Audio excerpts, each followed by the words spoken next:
too. Was it hard for you to sit out that 92 season, or was it like, wow, this is different? Yeah, it was hard. And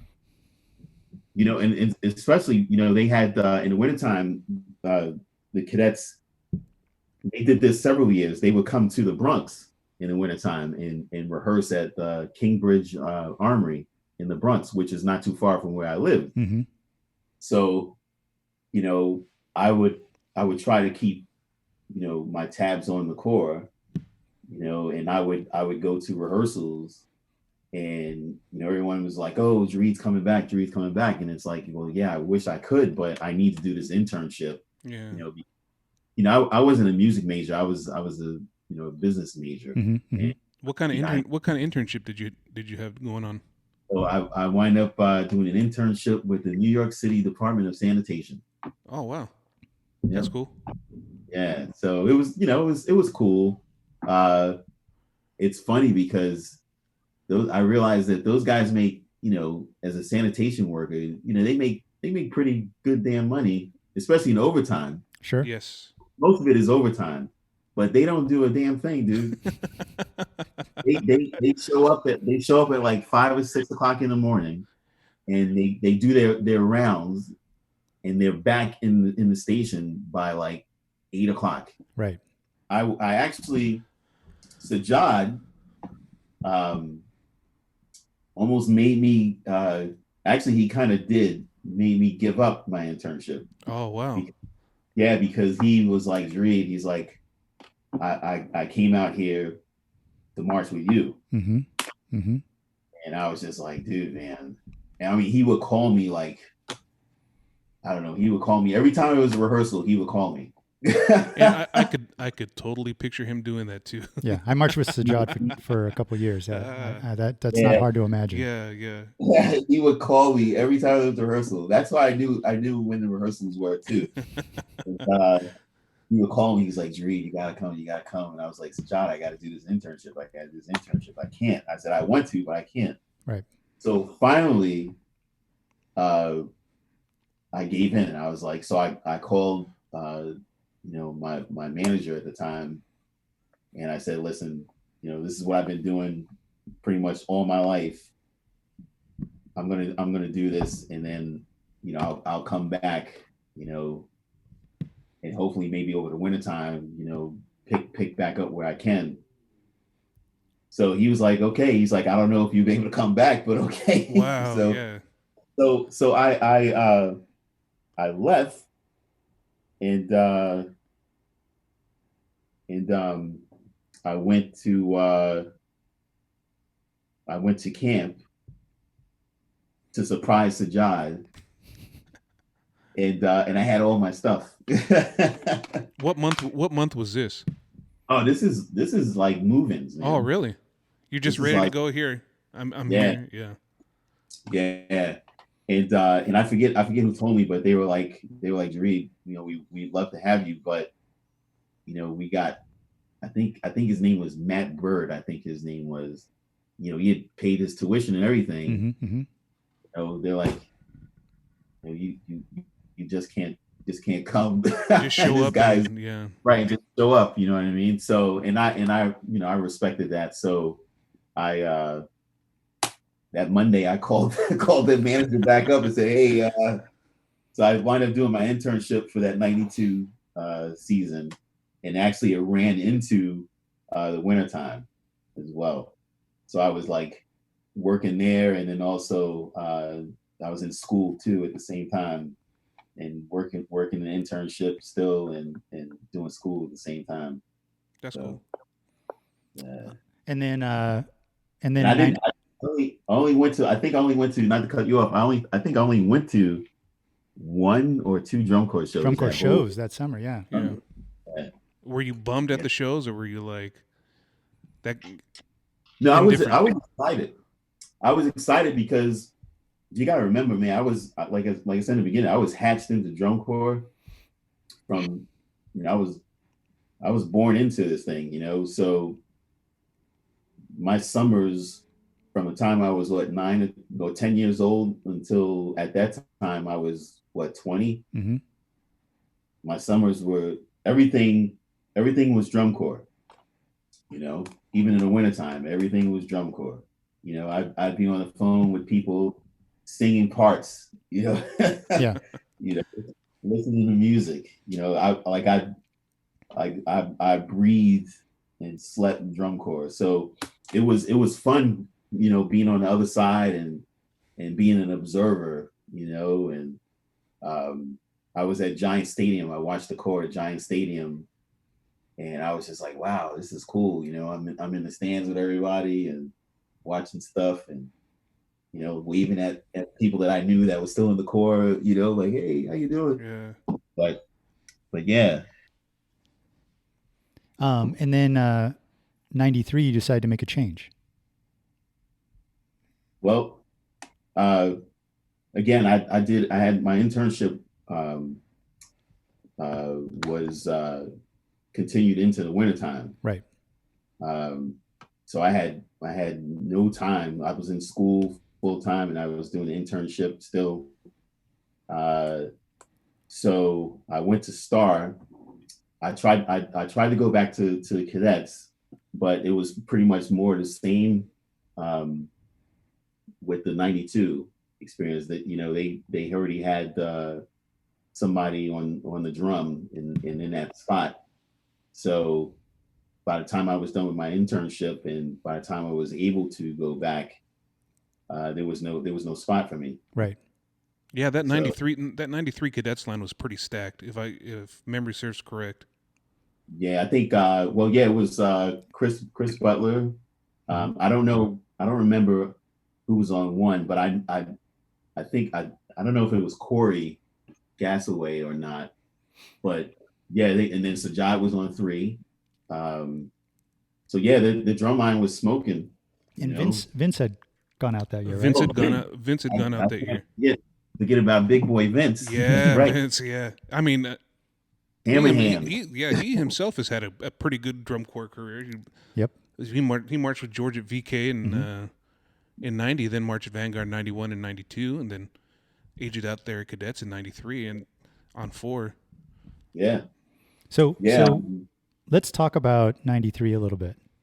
I like I told you before, you and I share a mutual friend in Eric Vargo, who you marched with in 91 and 93. Yeah. And he sent me some stuff to run by you. So get ready. Get ready. First thing you wanted me to ask you about was those 12-hour commutes, riding in a van with 8 people to star camps. And he wanted specifically me to ask you if you ever stopped at some questionable or shady places along the way. This is supposed to be a family show. Oh my gosh, man! Those so when I finished my internship, it was late, man. Mm-hmm. It was really late. It was I would think it had to have been like maybe March, somewhere in there. Okay. And I remember calling Corley and explaining to him, you know, listen, there's no spots available for me at cadets. I need to age out, you know. And he was like, yeah. He's like, come on. He's like, but you gotta talk to Hannum. So I, talked to Hannum. That's like Corley was the bass tech there at Star then, correct? Yeah. Yeah. And so, going to Star was like a natural transition. Sure. You know what I mean? There's, there was a lot of cadet people over there. So Hannum put me in touch with the UMass crew. Mm-hmm, mm-hmm. So that was Nick Angelis, Eric Vargo, mm-hmm. Brian Tinkle, and then it was Michelle and Lauren McKay, and I'm probably forgetting some other people. Oh, Rudy Gowan. Rudy Gowan. Yep. Rudy.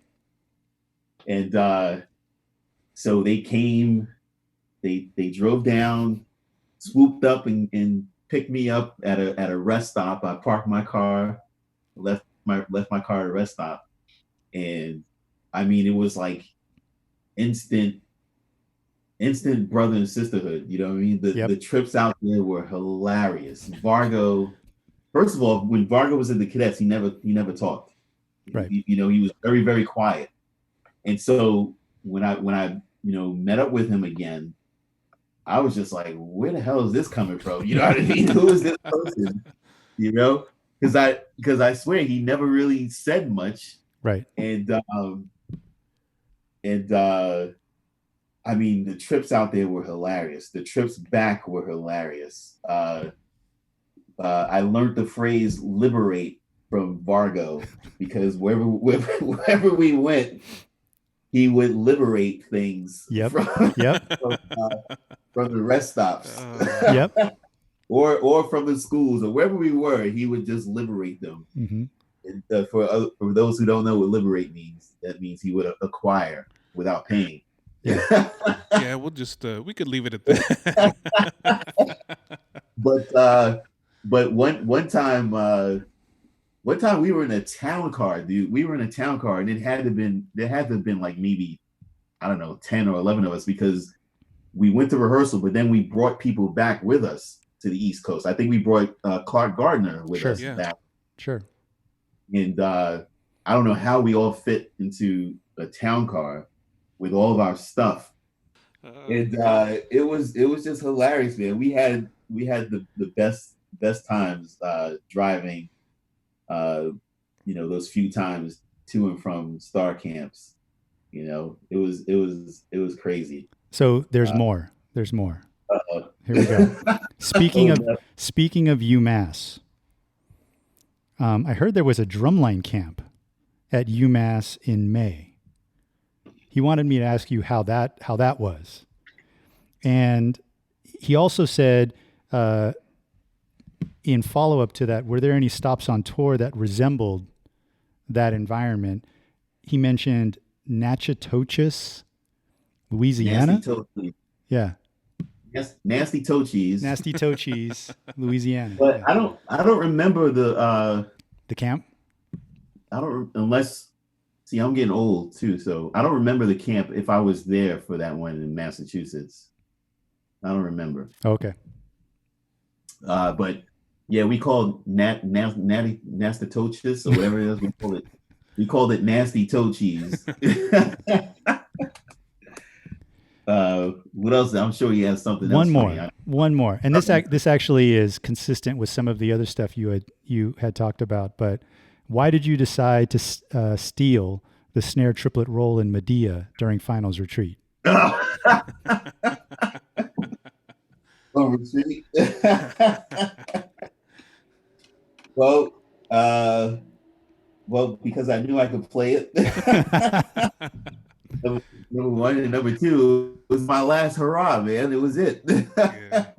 That was actually, speaking of retreats, that was actually a pretty epic retreat, if I remember correctly from watching videos. Fireworks going into the block, and yeah. What's funny, man? Like, people talk about the fireworks. I don't remember the fireworks. I don't. What I do remember, I can tell you this. Because remember the story I told you a little while back with how the cadets always are known for creeping up, and making a comeback. And so when I was at... Oh, man, you cut out. You got to remember, I remember we were in Wisconsin. Huh? You cut out for a second. Can you hear me? Yeah. Oh, okay. So in 91, not 91, in 93, we were in Wisconsin. And remember, I don't even know the name of the show, but it was a big show, and everybody and their mother was there. Everybody was there, and it was like in the middle of the season or something like that. And I think we beat everybody by like 16 points or something like that, something crazy like that. And that was the first. I was like, wow, I've never heard I've never experienced that in my life, And but the cadets, typical fashion, they kept creeping up. So I would tell people, I told like a lot of people at Star, especially like the lifers. I call them lifers because they had a lot of people in the horn line that were there from like 85, 86 Wow. that were still in the court. You know, Josh Talbot. The list goes on and on. They had a lot of people that were there for years, and so they looked at me saying, "Okay, what the hell is he doing here?" You know what I mean? Yeah, yeah. Is he here to sabotage us too? You know?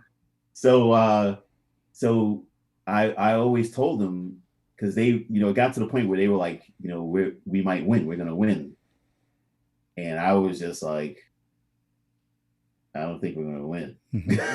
But you know what? So they were like, that show was such an iconic show. I loved it back then, but I can remember a lot of people just didn't get it back then. But I thought that show was super cool. Right. It was ahead of its time. Yeah. And I just kept telling them, I said, we're not gonna win. And so they were kind of pissed off at me. They were like, what do you mean? Whose side are you on? And I was like, oh, trust me. I said, this is my last year, of course I would love to win, you know what I mean? I was like,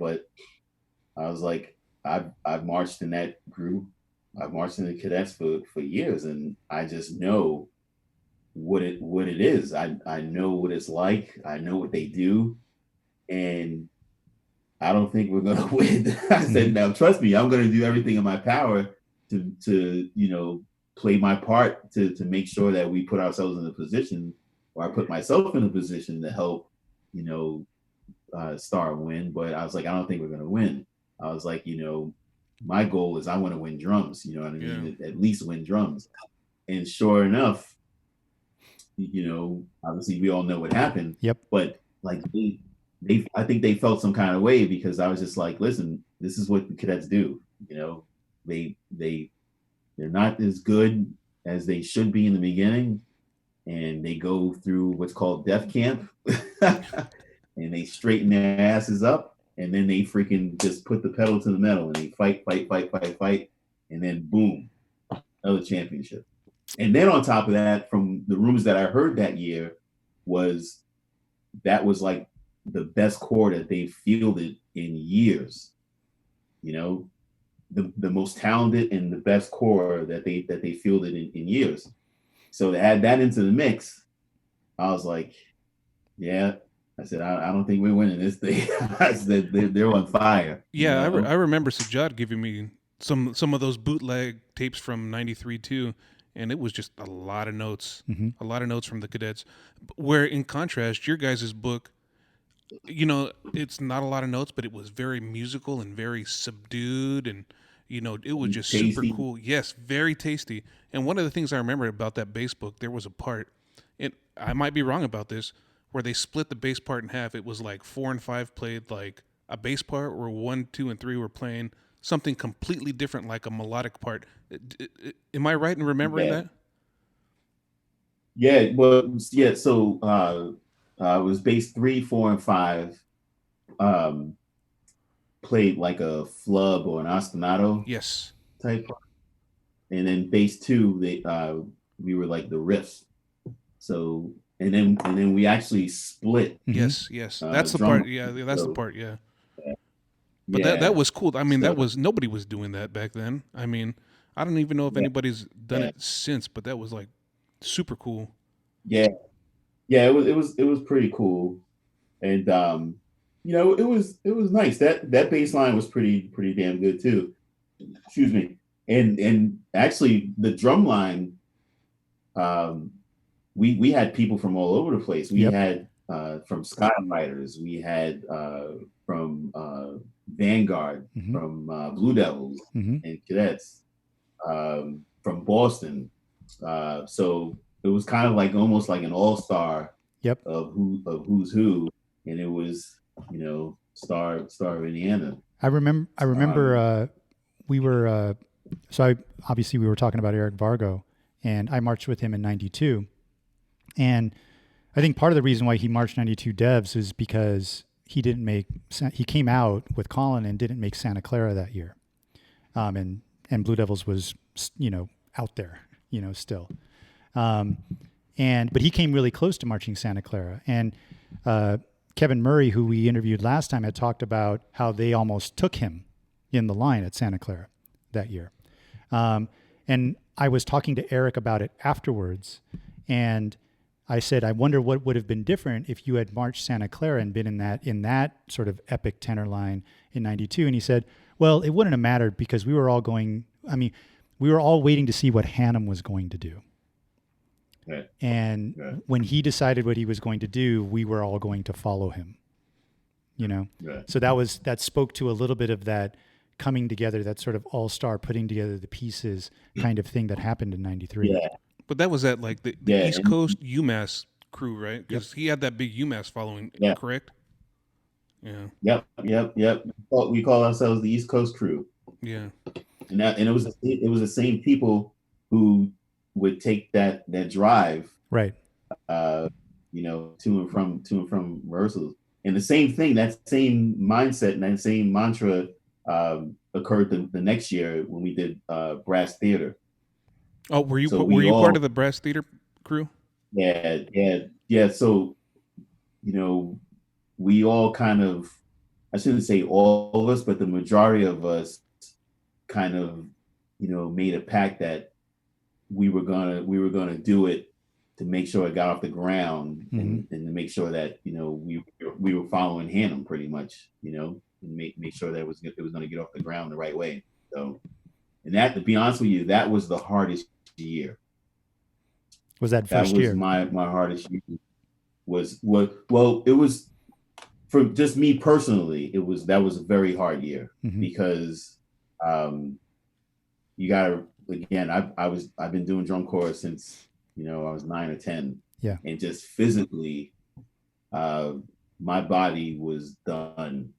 My body was done. And the thing is, we only had 10 shows, and everything else we did the same length of time as a regular drum corps would do as far as tour is concerned.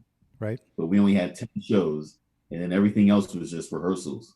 So we rehearsed every day, and it was a lot of wear and tear on my body because we still marched, in that little small stage. Yeah. But it was just, all the years of marching, and then, just doing that 1 year. It was just hard for me, and I was really dragging ass by the end of it.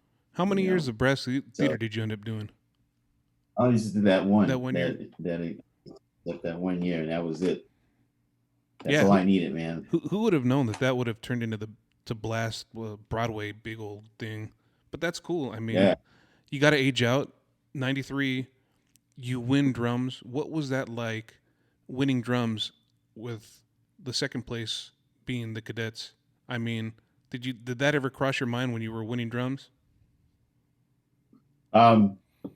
Yeah. I'll be honest. Yeah. It's my old team, and I obviously I still have love for the Cadets. And, of course. Yeah. Of course. And again, I still am very active with the Cadets to this very day.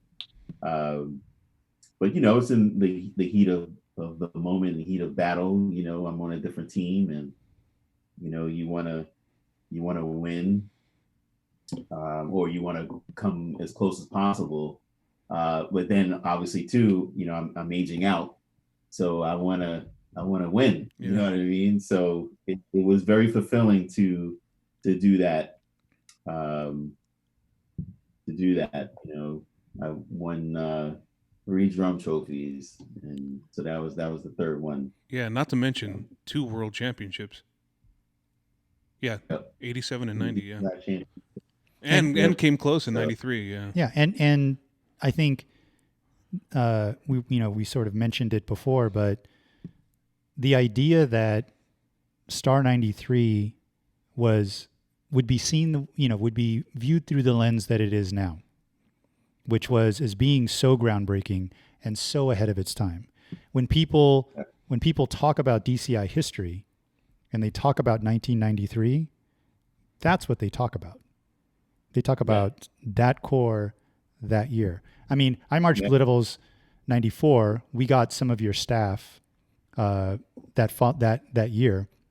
And you can look at the stuff we played, and it was, you know, there's some really direct correlations to basically us trying to pick up the ball that you guys had established that year with the types of things that you guys were doing.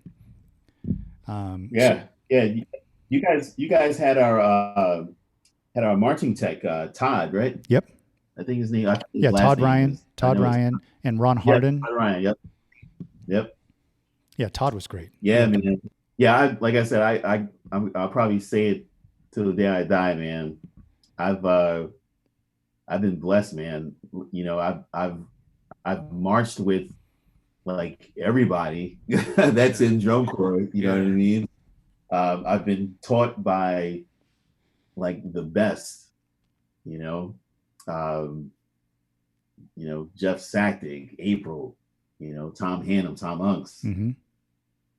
March with Willie, March with Lee. Mm-hmm. The list goes on and on, man. I've drum corps has been very, very, very good to me. Yeah. You know?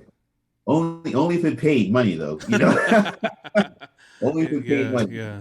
When you reflect on it, now that we've sort of gone through the full breadth of your career. Now that you look back on it, can you even quantify what drum corps did for you, what it gave to you? Well, right off the bat, I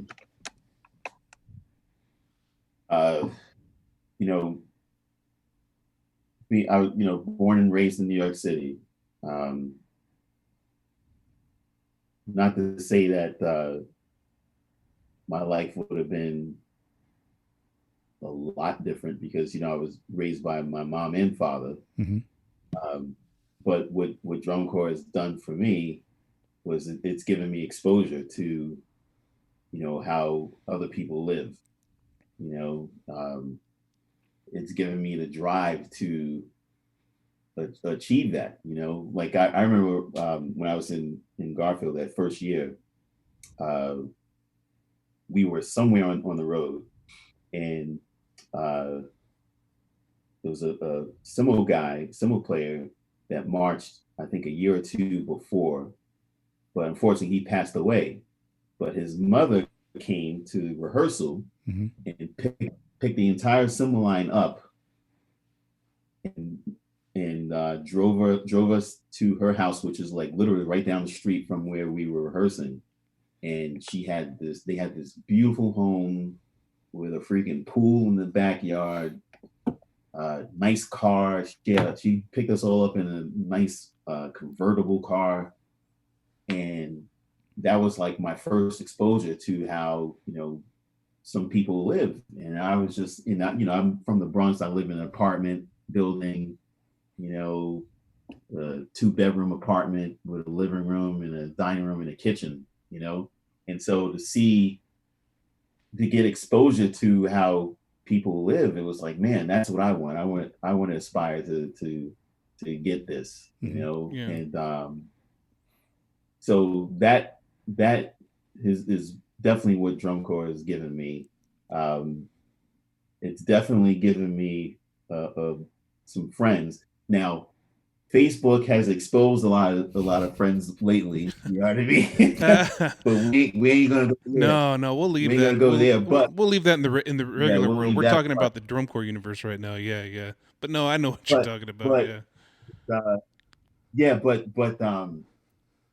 I have some very, very lifelong friends to this very day. If I happen to make a trip to Canada, I know I can stay at Lee Bettis's house, or I can stay at Nicole Roach's house. Mm-hmm. Dave McCarthy lives in Atlanta, and Jeff Sacktig lives in Atlanta. This is a true story. I got stranded in Atlanta for a week. It was back in 2016, as a matter of fact. There was a major snowstorm that came up the East Coast, mm-hmm. and flights were halted for several days. And so, I stayed at a hotel, but make a long story short, whenever I come to Atlanta, if I have a layover or if I get stranded, I just pick up the phone and McCarthy's coming to pick me up from the airport. Yeah. That's cool. Going to his house. So, it's lifelong friendships like that. Drum corps is definitely family. Yeah. And I just, I say it all the time. I wish the world, I always used to say, I wish the world was similar to drum corps. Yeah. Corley, like Corley and I, to this very day, we're still the best of friends. Michael Jones, the same thing. Yeah. Mike Giambler, Mookie played. This is another thing. Mookie marched in Garfield in '83. Took all those years off and aged out in '87. Now just imagine if he marched all those years. That. But Mookie and I, we talk almost every day. That's cool. So I owe drum corps that. I owe drum corps just life lessons, perseverance, independence, responsibility. I'm going on tour with the Lancers at the age of 9 and 10 years old, fending for myself, budgeting whatever little piece of money my parents were able to give me to go on tour, so stuff like that, Now you taught after aging out, correct? How many years did you teach or tech? And where? I'm still Oh, okay. I'm cool. Teaching, but I can kind of tell you, let me get my list of places now, Joe.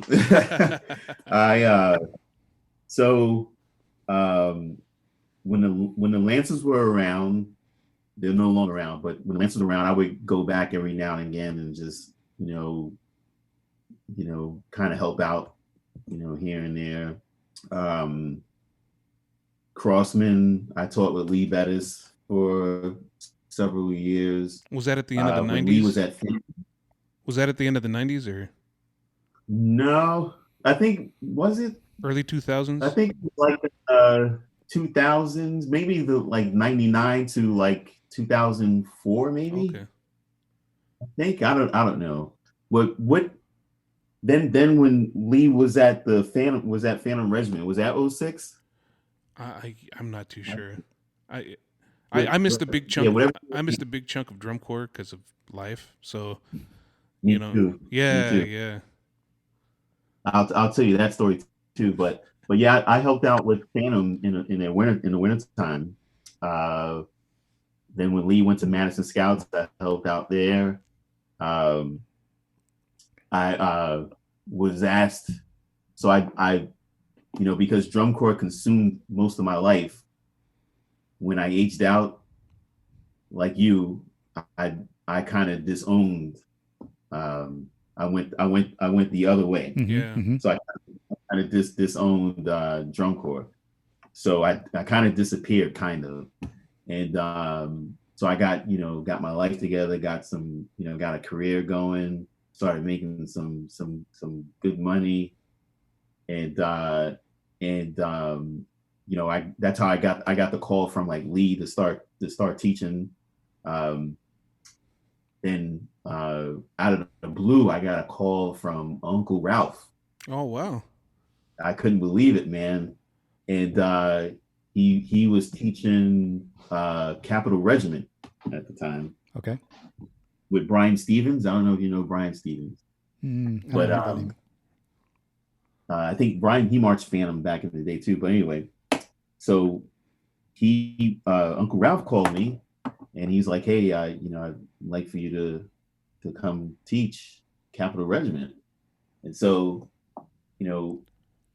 Uncle Ralph, he's the man. You know what I mean? Definitely. So when Uncle Ralph called, I said, you know what? Yeah, Uncle Ralph's saying he wants Jerede to help and teach Capital Regiment. That's just what I'm gonna do. So I taught Capital Regiment for the wintertime.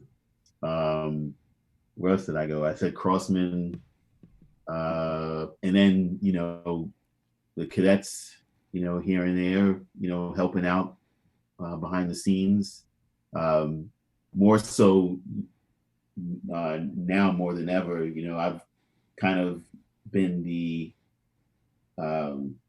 older statesman, I guess, just trying to make sure that the kids remember the tradition, try to pass down little trinkets of wisdom, and make sure they put the Garfield visual in the snail line, stuff like that.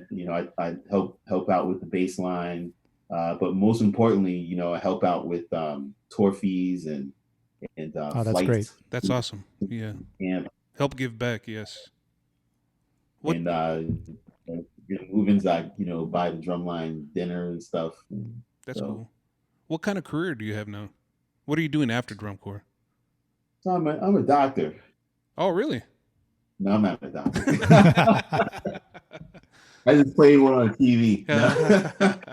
No, but I am in the medical field. So I'm in medical device sales. That's cool. So yeah, so I kind of say it's like the next best thing, or the next closest thing to being a doctor. Yeah. So I'm in the operating room with the doc, telling them what to do and where to do it and how to do it. I also taught at UMass and University of Delaware. Oh, there you go. Well. Oh, nice. Fighting Blue Hens with Jim Ancona. Are you living there in Delaware? Is that where you? Yes. Is that where you live? Okay. Cool. Yeah. Very cool. I moved down here in 2000, and with this dream home. So remember that exposure and to how other people live made me get where I'm living now. Yeah, you brought it to reality. Yeah, living the dream. That's awesome. That's great to hear. Did your wife, is she from drum corps, or did she any background? No. My wife's a regular. Oh, wow. A civilian. I call those people civilians. Does she trip out over the whole drum corps world? It's funny, man. She went to. So I'm divorced. So I've been married, remarried now for 6 years. Okay. To a beautiful, beautiful woman. She puts up with me. She has a lot of patience, and I took her to the Westchester show, or the Chester show, I'm sorry, which is not too far from where I live. It's about maybe a half hour. It's right outside of Philadelphia, right next to the Philadelphia airport. So I took her there. I've showed her videos and stuff like that. And it's funny because, I like to stay humble, but I tell her, I'm kind of famous. I'm kind of famous. So we go to the drum corps shows. Don't get mad when people pull me aside and they start talking to me all the time. And sure enough, that's what happened. That's awesome. So but she likes it. She loves it. She came to Allentown for the first time when we did that Holy Bass ensemble performance thing. Yeah. And she loved that too. So yeah, that's very cool. Man, I was all set to buy a Holy Bass T-shirt this year and everything. I had a hookup to sell me one, and then everything happened with the COVID, and I still don't have a Holy Bass T-shirt. You guys got to come out, man, and do a podcast, a live podcast from Holy Bass Camp, man. Oh man, we would love that. I mean, there's talk of down the line getting the Drum Corps Coffee Shop RV and taking a tour, and the mobile podcast studio. Yeah. That'd be cool, man. Have you guys ever seen videos of it, or just that video that you guys had posted a couple years ago, the one with the 89 feature and everything? That was cool.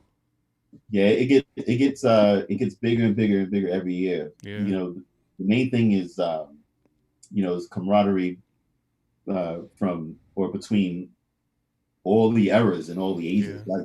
Like that last year we all were together. We had folks from like 78 all the way up to present time. Right. Yeah. I would just like to see Sajjad in his natural habitat. Oh, I'm sure. Yeah, he loves it there. I bet.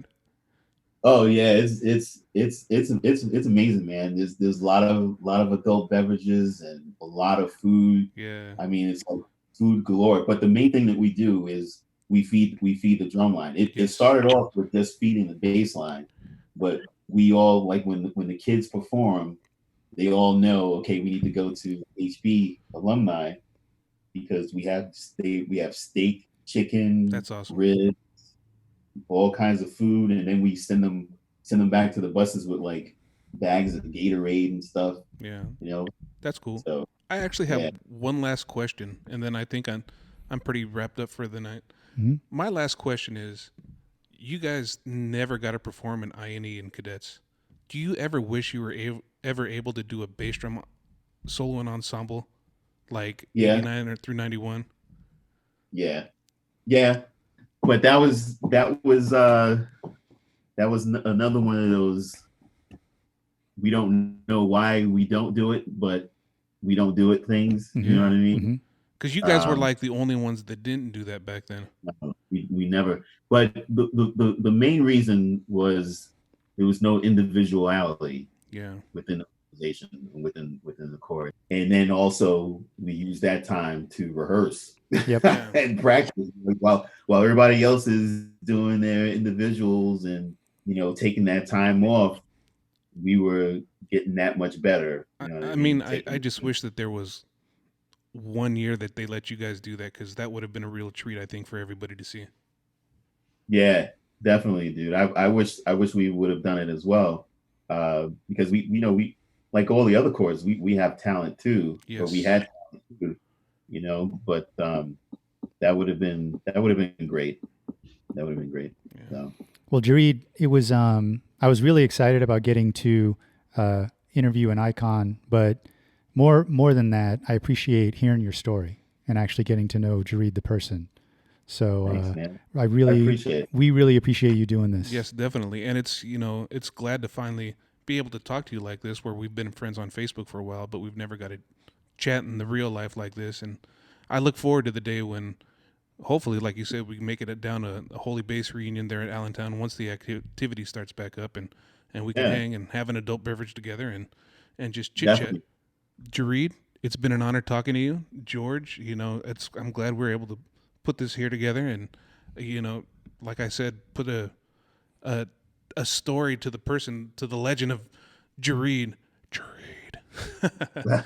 And with that, we're gonna wrap it up. And I want to thanks to everybody for listening, and keep posted, and we'll have some more cool content hopefully soon.